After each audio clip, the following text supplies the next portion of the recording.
తెలంగాణ వచ్చిన తర్వాత 2 సార్లు కంటిన్యూగా ఎమ్మెల్యేగా గెలిచి అసెంబ్లీలో అడుగుపెట్టి ప్రభుత్వ విప్పుగా కూడా పనిచేసిన వ్యక్తి గుంగిడి సునీత మహేందర్ గారు.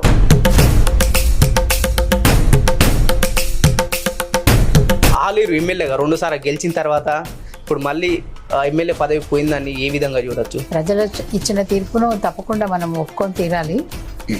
కాకపోతే ఆశ్చర్యం ఏంటంటే ప్రజలు మార్పు కోరుకున్నారనేది అనిపిస్తోంది.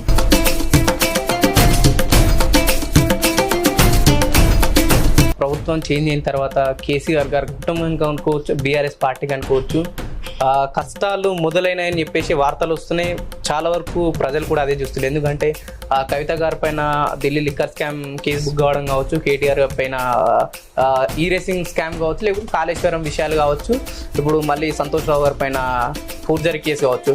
ఈ కష్టాల్లో కేసీఆర్ తోని గుంగిడి సునీత కష్టాలతో కూడిన కేసీఆర్ తోని ఉంటారు.